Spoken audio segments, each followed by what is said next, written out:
See, this is really indicative of a lot of problems that we have, in that initially when we came in here, the Muslims were all spread out as far away from each other as they could possibly get. Only ones that were sitting next to each other were people who were sitting next to their friends, all right?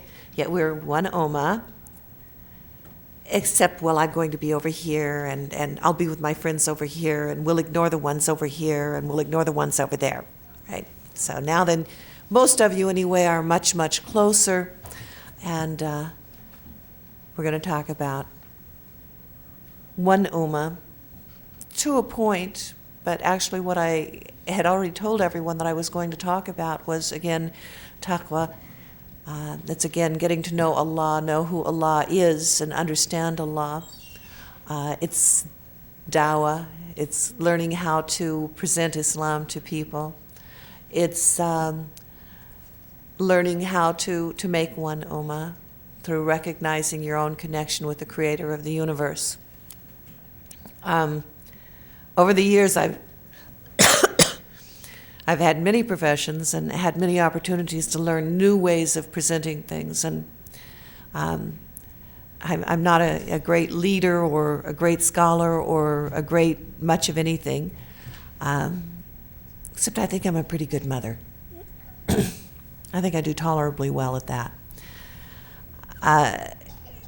But still, I keep getting asked to come out and talk about Islam to different groups.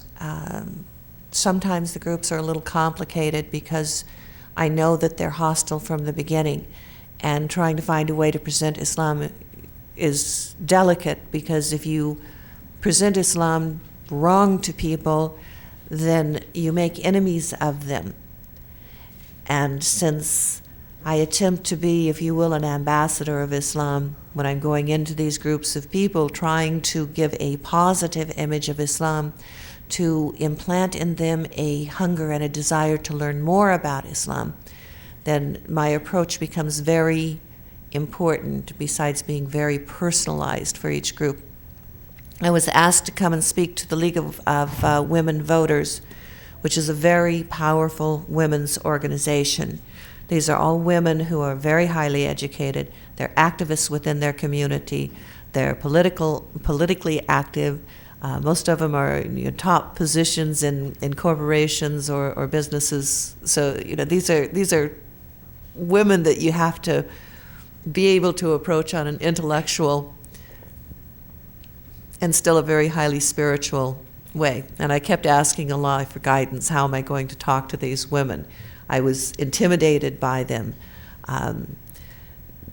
Some of them had more education than I did. Most of them have about the same amount of education that I do. But still, they were in positions of power which I've never liked being in. So I'm asking Allah for guidance, and usually when I'm really trying to find a way to do something like this, I put myself in an environment where everything around me is created by Allah rather than created by man. Because when we're surrounded by concrete and buildings and glass and metal and all of this stuff, then we're surrounded by what we consider to be the power of man. And it's hard to break through that connection to find the power of Allah. At least for me, being surrounded by that which is made by Allah assists me in making that transition. So I have a favorite bike trail, and I look for the bike trails because they are accessible to wheels, and wheels are my way of getting around. And there's the Little Miami Bike Trail up in Ohio, so I went up there and was wheeling along the trail, making dua that Allah would guide my tongue and help me to find a way to approach these women, that they would be able then to assist us in some of the efforts that we were making, and that maybe, inshallah, some of their hearts would be moved to Islam. As I was wheeling along, deep in thought, deep in dua, okay, my wheelchair hit a rock. It hit this rock. Now, the interesting thing about when your wheelchair hits a rock, the wheelchair stops, the body within continues on, because we are already traveling at a high speed, and I don't have a safety belt on. So the wheelchair stopped, and I went forward, and I'm laying on the ground with my knees skinned up and my elbows skinned up, and my immediate reaction was, great, I'm asking for help and I hit a rock. I'm human, all right? I get upset. And then I thought, astaghfirullah, I'm asking Allah for help, for guidance. And Allah puts this rock here, and I would question the guidance that He's chosen for me. And so I realized that the truth of it was that Islam is like this rock. Most people, if they saw this rock, would not give it a second glance. Most people, if they are presented with Islam, will not give it a second glance. Most people, if they saw this rock, would not consider taking it home, examining it, learning anything about it. If it got in their way, they'd push it aside. Most people are not interested in examining Islam for what it contains within. If the Muslims get in the way, they'll push us aside. But Islam is very much like this rock, because the deeper you look into it, the more magnificence you will find, the more beauty, the more wonder. The complexities that will delight the mind and eye are all within Islam. So I had my opening. Looking within the rock, you discover that which you never imagined would be. Looking within Islam, people also discover that which they would never imagine to be. And it's up to us to try and make that possible. But we have to make it possible within ourselves as well, because we do not always know what Islam has to offer. And so we look and we find difficulties in our path. We find trouble in our path. We find insurmountable odds within our path. And we don't examine and see what it is that we can gain from that experience. And yet within every difficulty, within every problem that Allah places before us, there is a benefit, there is a beauty, there is a process that will help us to grow and to develop in ways that far exceed what we would have imagined before. As we're dealing with life, a lot of things happen to us sometimes that are very distressing. We'll be faced with illness, we'll be faced with financial loss or loss of prestige or a lot of different things like that. And we will feel sorry for ourselves and we'll complain about them. But if we actually are reading the Qur'an and Sunnah, we know that anything and everything that happens to us has within it a benefit. And rather than complaining about the ugliness that we are now hit with the hardness that we are now hit with, we need to examine deep inside and see what the experience has to bring to us, to offer to us. Because you may discover that that experience is the greatest experience that you will ever have had. For those of you that read the little book, when I talk about my experience with cancer, terminal cancer, that it was the greatest gift that Allah ever gave to me up to this date. I have no doubt that there are greater gifts that are beyond my wildest imagination. And yet, the knowledge that everything that happens to us is to our benefit, that there's something within it that will help us, will make us better, will make our lives better, help me to benefit from the gifts that Allah was offering. If I hadn't had that knowledge, then I might have felt sorry for myself. I might have been angry. I might have been distressed or disturbed. And see, in our ignorance, our failure to understand what Allah has to offer us, we separate ourselves from Him, and we separate ourselves from each other. Allah says that we are one ummah. He has made us one ummah. There's one God, one ummah, one community. And we should be coming together, ignoring our cultural backgrounds, ignoring race, ignoring languages, overcoming those things that would separate us, those things that would make us different, and finding that which brings us to the oneness, which is the fact that we are all created by the Creator of the universe, and that He has provided us guidance that will assist us through our life to become the very best human being we could possibly be. The guidance that will assure us of holding the highest place in the hereafter as well. But we separate ourselves from Allah. We don't know what Allah has to say. We wait for someone else to tell us what it is that we are supposed to believe, what it is that we are supposed to do. We go through a lot of the physical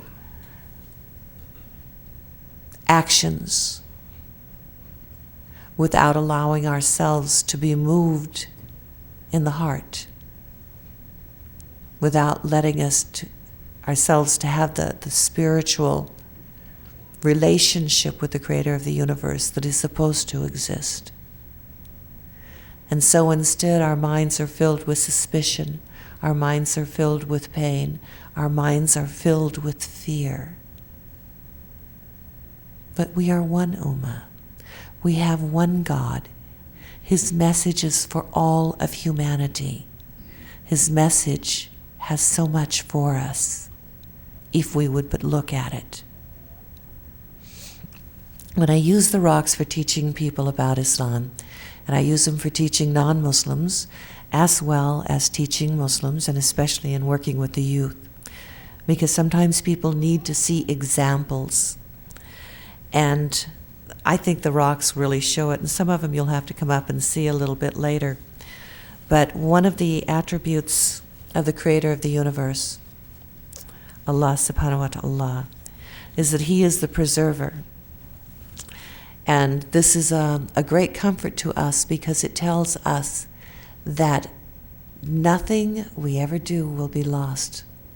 On the day of judgment, every good deed, every good thought, every good intention, every good hope, we get credit for it. And Allah knows what no one else does. So if you get recognition within this life or not, it's not important. What's important is that Allah is the preserver, and since He's also the judge, He's also the reckoner, then the fact that He preserves everything is very important. But something that goes along with the knowledge that He's the preserver is that there's a hadith that says that when somebody intends to do a bad thing, the angel hesitates and doesn't write it until the person does the bad thing, and then it's written as one bad deed. And yet if a person intends to do something that is good, the angel rushes to write it immediately. It's written as a good deed just by thinking that you would like to do it. You get credit for it. And then if you actually do it, you get credit of 7 to 70 to 700 times. So you see the way Allah preserves the good and preserves the opportunity. Well, these stones actually show that, and the only way you're going to see them is to come up here and look at them. That these are fossils. These are ferns that were in mud and over a period of time hardened to stone. And you can still see the ferns, and it looks like it was tiny little paintings, very delicate, painted with one hair. They call it scrimshaw. Scenic pictures. They're beautiful little forest scenes, which this one has a sunset in it, as well as a little river, and just they're very beautiful. But they remind you that Allah is the preserver, and it reminds us how lucky we are on that. I have another example of that I use. The bag that I carry, okay, I call it my teaching bag. And I have within it, I have stones which give me an opportunity because people will stop and ask me about this stone or that stone, and it gives me an opportunity to share Islam. I take every way I can to give people an opportunity to ask me about Islam so I can share it. And when people see the beautiful stones dangling from my bag, they always ask me, well, what is that? And then I can start sharing with them a little bit about Islam. And the stones here, most of them you will have to come down and see. But there's one here that, this one is called a moss agate, and it used to actually be moss in water, and over time even the minerals in the water harden to make stone. And so it still looks like it's moss in water when you look through it. But again, Allah is the preserver, and as He's preserved all of these for all times for us, it can remind you, it can assure you that there's no way that anything you ever do will be lost, because Allah will not permit it. He's the preserver, and we know He's infallible, and He never misses a beat. And that should give us a lot of courage and a lot of strength, because it frees us from the dependency upon the approval of man or the recognition of man. Because when you recognize that the approval of man or the recognition of man is not the thing that's going to get you into heaven, then you become free to act and react as Allah has ordered.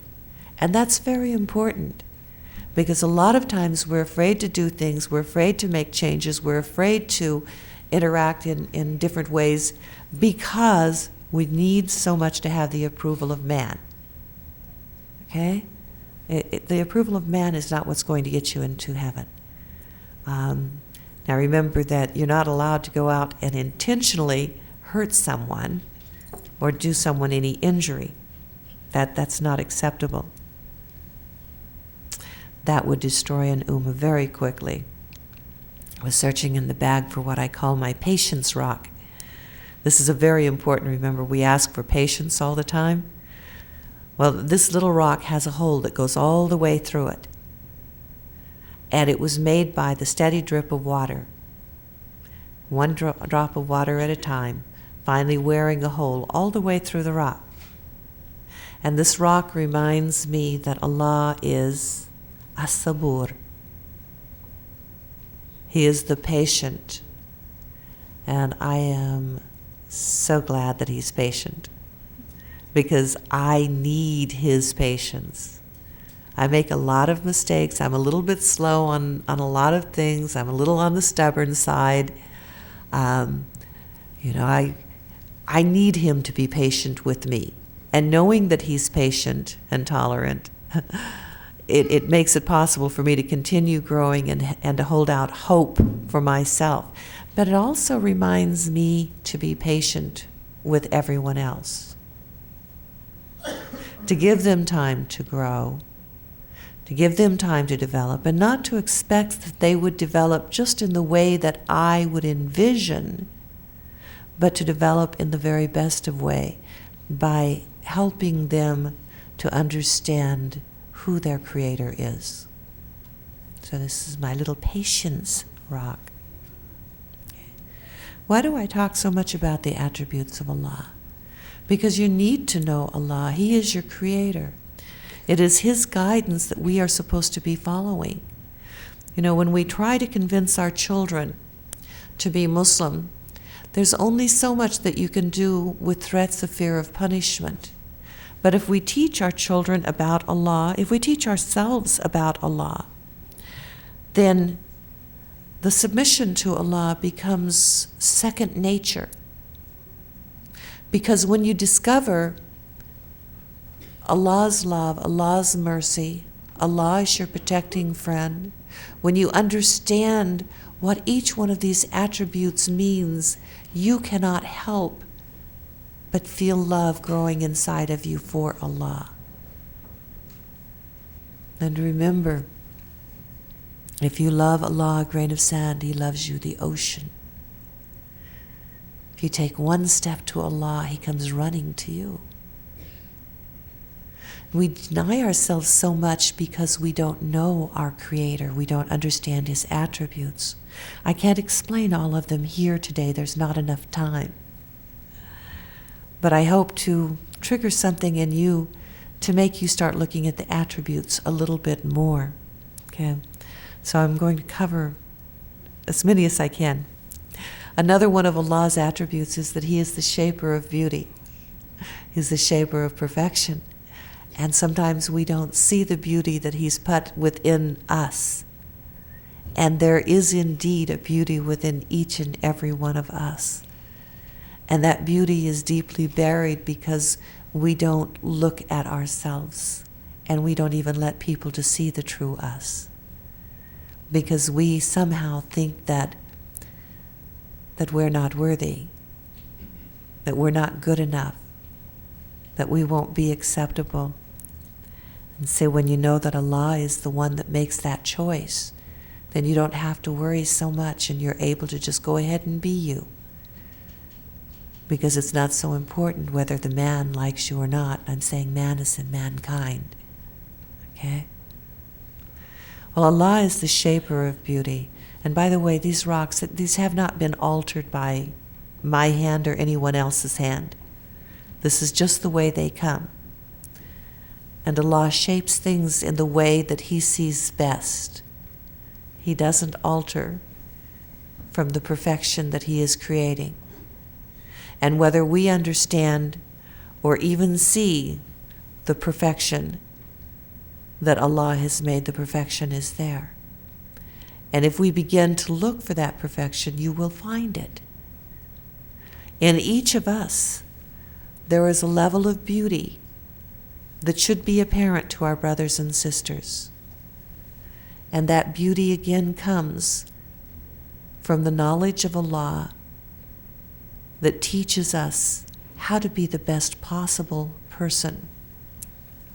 The shapes of the stones have another characteristic that's very important to me, and that is that the Qur'an speaks of the fact that even the stone submits to Allah, the stone bows to Allah. You all know that. You've heard it. You've repeated it so many times. But I'm wondering how many of you actually understand it. See, when Allah tells this stone, "You are appetite," then this stone will only form in certain shapes. It'll always be the same shape. No matter if it's big or little, it'll still form only in the shape that was set by Allah. So we have the appetite here. And then we have topaz, which again will only take a specific shape. Or you can look again, this one is called argonaut, and it has a lot of different crystals of different sizes, which is why I carry it, because again, as you look at it, you can see that every one of them formed in exactly the shape that was ordered by Allah. The stone does not deviate from what Allah has ordered. Allah had ordered the stone be formed in this shape, and the stone forms this shape. It does not deviate.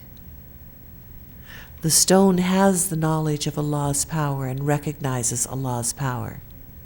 The stone recognizes Allah's might. It recognizes Allah's wisdom. And it submits to the form that Allah has chosen for it. Allah has chosen for us to be one ummah. And yet we have not submitted to that. We will still find ways of dividing ourselves, of separating ourselves.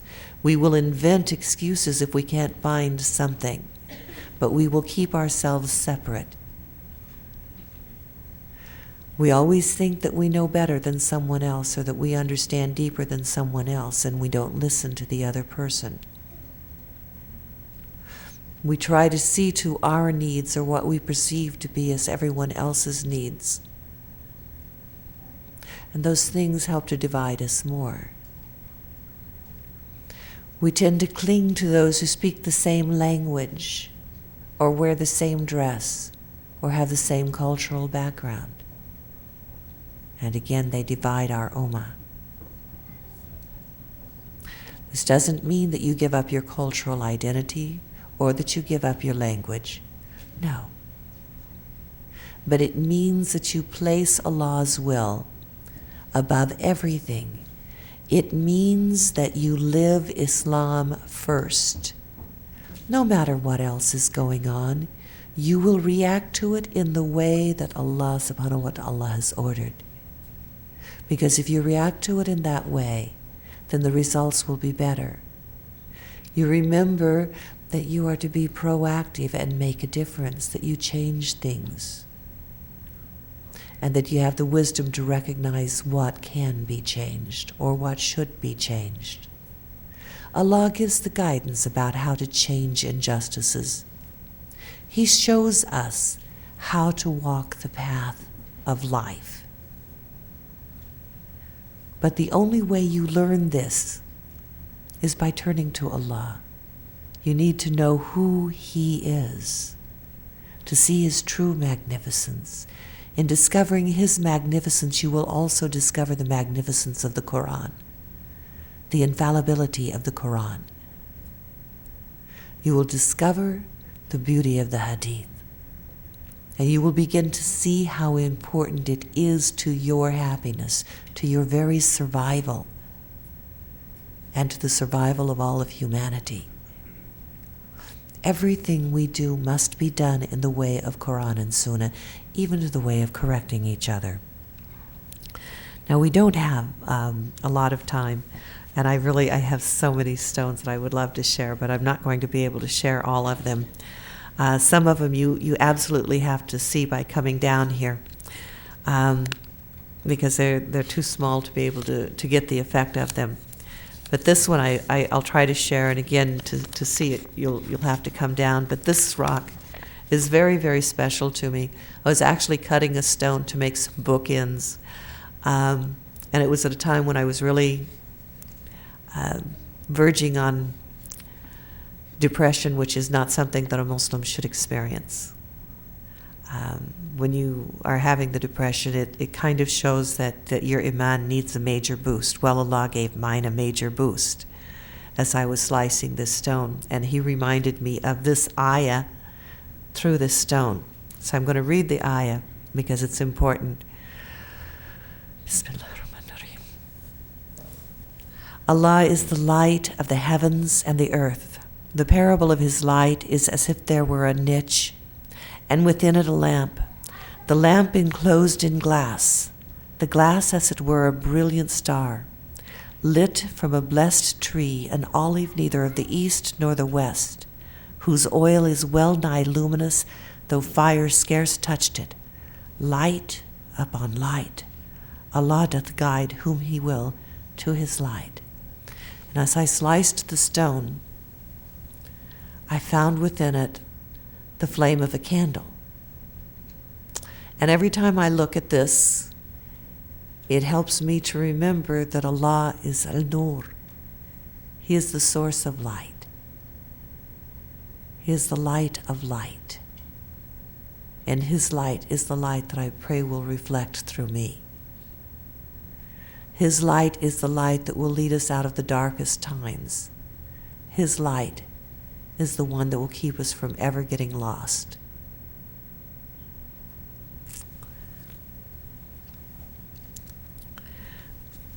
This other stone is actually, everyone who's seen it, it's their favorite stone. Okay? And this one speaks to the fact that Allah is all-seeing. He's all-knowing. You can't hide anything from Allah because Allah sees through everything. It talks about the illusions of life and how easily we are fooled by the illusions of life. And we'll see something and it will not appear to be good to us, and so we'll avoid it. And we'll see another thing and it'll look so attractive, so we go to it. And yet, with the guidance of Allah, we're able to distinguish between that is really good and that which is really not good for us. So we avoid a lot of the trials and tribulations that occur in our lives. And unfortunately, the only way you can see what's in this stone is going to be for you to come up and to hold it and to look up at the light and look through the stone and see what it has. It helps to remind that Allah is what breaks through the illusions of life, and that Allah is the one that knows what is contained within everything. It's another little stone here which is really very special to me. And this one you can actually see somewhat, but again, you see better if you are up here. This stone is called zincsite. Now, ordinarily, zincsite is a dull, gray-brown, ugly, it's not attractive at all.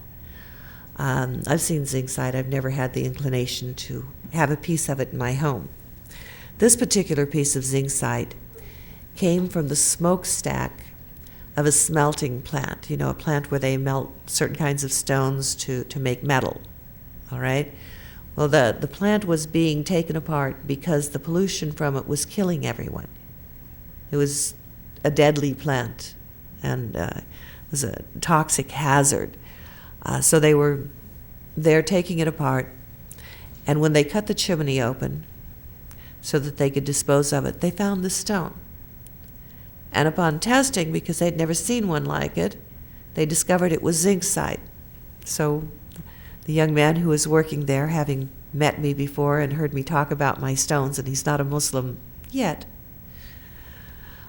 he brought this stone back for me to see, and he asked me, what do you think about this stone?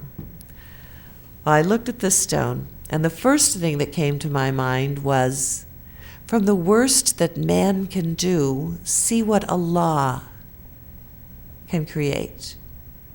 It reminded me that the worst amongst us today may be the best tomorrow. It reminded me that we should not judge each other because we don't know the beauty that's within the other person. And it may be that that person is truly going to be the glorious one, while we would be debased. So we are not the judge. Allah is the judge. And Allah has the power to transform each and every one of us. The Qur'an itself says that when the Qur'an enters you, it will transform you. It will change you. You will find yourself gentled. You will find yourself more peaceful. You will find yourself with an exuberance as well, with a love, with a zest for life. Because the Qur'an transforms you. Allah has the power to change you. Allah shows us through the guidance of the Qur'an how we can change ourselves to bring ourselves more in line with the way that He is designed. He teaches us how to be the best of parents. He teaches us how to be the best of friends. He teaches us about brotherhood. He teaches us about international relations, politics, everything. He teaches us how to be the best of human beings. With His guidance, we can achieve the highest level of development and achieve the highest of achievements, which would be to be in heaven. Allah subhanahu wa ta'ala is al-wadud. He is the loving. He is the definition of love. All of the love that every human being could ever have desired, wanted, or dreamed of is there for the taking. If you learn about Allah, you cannot help but love Allah. And when one loves, one wishes to please the one that they love. And that is why when we teach our children the love of Allah, we teach them about Allah's love, you will find your children very eager to do that which Allah has ordered. You'll find that the salat becomes easy for the children and the fasting, and it becomes easier for you. When we talk about taqwa, we unfortunately usually stop at the lowest of definition, which is fear of Allah. And we don't take it to the higher level, which is the fear of the loss of Allah's favors. And Allah asks, and which of my favors will you deny? He asks it over and over throughout the Qur'an, which of my favors will you deny? We deny Allah's favors because we do not read the Qur'an. We do not activate the Qur'an in our lives, in our interactions. We do not allow the Qur'an to transform us. We do not allow the Qur'an to transform humanity. We deny ourselves the access to the knowledge of Allah because we deny ourselves the access to the Qur'an.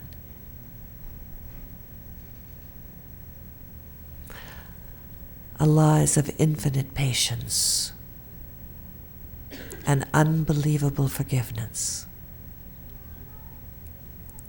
And we need to know that because all of us make mistakes. And sometimes we fear that the mistakes we make are so bad that we're condemning ourselves to hell, and so we give up. We give up. We think, what good is it? Why should I go on? But in knowing that Allah is the most forgiving, a forgiveness that is just unbelievable, gives you the courage to continue on no matter what, because we rely on His forgiveness. We count on that forgiveness. We need that forgiveness.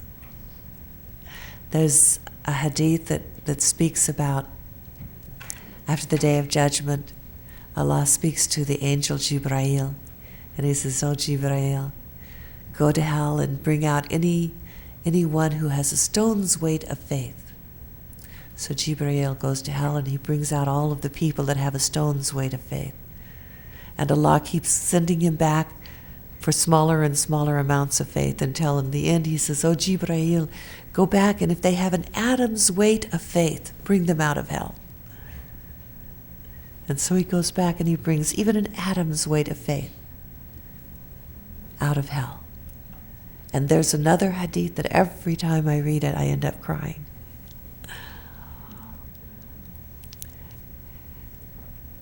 And this hadith says that a day will come when hell will be like a barren cornfield due to the mercy of Allah. Such mercy. Such mercy. But then He also reminds us that we must be merciful to each other. If we would have His mercy, then we should be merciful to mankind. He teaches the Imam to be merciful in not giving long, drawn-out khutbahs, and to recognize when the people in the congregation are tired and to cut his khutbah shorter than what maybe he had planned. To recite shorter passages of the Qur'an rather than longer one, especially when old people or people with illness or people with little children are present. So he teaches little things about mercy, but He teaches us, even a smile is a mercy. Yes. And if we would want Allah's mercy, then we would be merciful also. All of these things that we learn from the attributes of Allah are the things that improve us and will also tie us together as an ummah. Allah has declared that He created us as one ummah. It is my hope that we will begin to form that ummah again.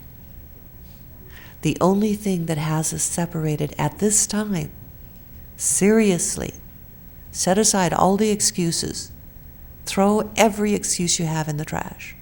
The only thing that separates us is that we have separated ourselves from the Creator of the universe. When Allah said He had perfected our path for us, He's perfected our religion for us, He has given us the very best way of knowing Him and improving ourselves. If we follow what is in the Qur'an, we cannot fail.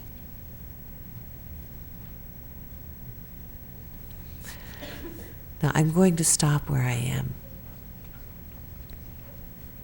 partly because I have a flight that I have to go catch, and partly because I know that you have all been sitting through so many lectures. I want to thank you for being here, not just for me, but for each other and for all of the other speakers. I thank you for caring enough that you want to be with other Muslims. This is a beginning. I thank you for wanting Allah in your life, because it gives me hope for the future that will be. I remind you again that if there has been any good that has come from my presence here, that is from Allah. And if there have been any errors, any offenses, any mistakes, that's because I'm a human being and I am not perfection. And I ask you to forgive me for any offenses or hurts or mistakes. I ask you to pray for me, because I need your prayers. Your prayers are power. Allah hears every prayer. Even if you think He doesn't, He does. I ask you to verify what I've said, using Qur'an and Sunnah, to make sure that I haven't made a mistake, because you are accountable for the knowledge that you have. You are personally accountable. No matter who teaches you, you must verify it in Qur'an and Hadith. No human being is perfect. Every human being is limited. We are limited in our capacity to understand. We are limited in our capacity to share what we do understand. We all make mistakes because we're human. The Qur'an is infallible. Allah is infallible. Nothing else is.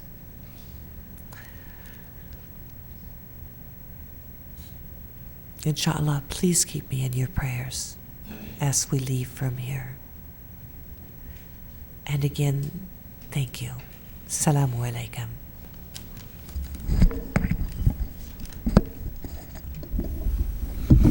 Assalamu alaikum. Alaikum assalam wa rahmatullahi wa barakatuh. I have a question. Your, as you call, patient rock has helped me something to understand, not just about patience, as in my opinion, as I could saw in your rock, if you had taken any rock and throw the buckets of water on it, you would make nothing out of it. It wouldn't stay same. But as Allah subhanahu wa ta'ala showed us in that same example, if drop by drop, you do make something. So it helps me understand if many of us, once we do dawah, we do it twice or three times and we lose patience. But you cannot change the person's mind telling him just once or twice. So if you take a couple of times to visit the same person, you would make an impression on him. Just the Allah Azza wa Jal made a difference on that rock. So do you have the same thing? Yes, I see it in very much the same way, that patience and perseverance is necessary for success in any aspect of our life, actually. In any aspect, whether it's your education or whether it's in teaching or whether it's in making changes in things. And sometimes it is the small actions, the small continuous actions. Remember, even when we're taught to pray, okay? We're taught to pray first the fard. And when that is good with us, when we're comfortable with that, then we add more. But we're told not to overweight ourselves with more than we can do, because it's the consistency and the action that's important. And again, there's so much that you can learn. See, Allah provides so many tools to remind us. If the Qur'an itself isn't enough, there's so much, everything in nature reminds us in some way of the lessons that Allah is giving. And yes, in doing dawah, slow is better. You don't go out and expect to change people's mind. You know, if I give a talk, I don't expect anyone in the audience to come and take shahada. It happens sometimes, but that's rare. Okay, and usually it's because they've heard me more than once, or they've heard me and then started writing to me or something like that. Be patient, be consistent, and be gentle, little drops. My grandfather used to teach me about little bites, that the best way of doing everything was in little bites, okay? You should eat your meal, you take small bites, you don't stuff your mouth full. Why? So that you can chew and you can digest and everything. Now, when we're teaching someone about Islam, we want to give them this mountain of information in 5 minutes' time, shove it down their throat, expect them to, chew it up, digest it, assimilate it into their bodies. And actually what it does is gag them and make them puke. So if you give them little bites, little bits of information, shwaya shwaya, slowly, slowly, then you allow them to change one thing at a time. Again, the guidance on how to do dawah was explained first. What? You teach them about the oneness of Allah. And when this has become a part of their life, you teach them the salat. And when this has become a part of their life, okay, the first thing you need to be teaching anybody is who Allah is. Teach them about Allah. You teach them about Allah and you've done everything. Because when they become aware of Allah's magnificence, of Allah's love, Allah's mercy, they want to be with Allah. Anybody would. Thank you very much. Assalamu alaikum. Alaikum wassalam rahmatullahi wa barakatuh. I think I put everyone to sleep today. I'm sorry. Okay. We found a few more copies of the book for those people who didn't find Giving Your Children the Power of Islam or Choosing Islam. I found a few more copies of them here. If you want to be in touch with us, don't hesitate. Inshallah, we will make the announcement that at the ISNA convention and actually at Warthadean's convention as well in Chicago, we will be releasing the first ever stamp, U.S. postal stamp, to commemorate the Muslim holidays. We have now an Eid stamp, and that is due to the efforts of thousands and thousands of Muslim children that participated by writing letters and drawing pictures and mile-long banners and postcards and getting their parents involved in the effort and everything else. And our children have set an example for us. When you see something that's wrong, you don't sit back and complain about it, you change it.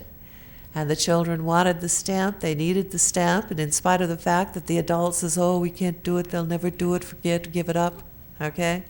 Our children persevered with the help of their mothers. And the children achieved success in actually what was considered a very phenomenal amount of time. So I encourage you to buy this stamp.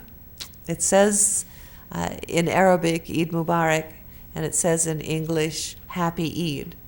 But we ask you to buy that because this is our first step. We fully intend to, inshallah, have Eid made a national holiday. We're moving step by step, slowly, slowly, and actually working towards Eid as a national holiday. We've already been working on this for about 4, 5, 6 years now. Everything takes time. Again, patience, right? And we've learned that patience in making the change in the minds and the hearts of people. So please, when the stamp comes out over Labor Day weekend, get to your post office, please buy them, because it'll be very nice to let our children have the recognition for what they have achieved. And may Allah bless each and every one of those beautiful babies. Okay? I guess we're done,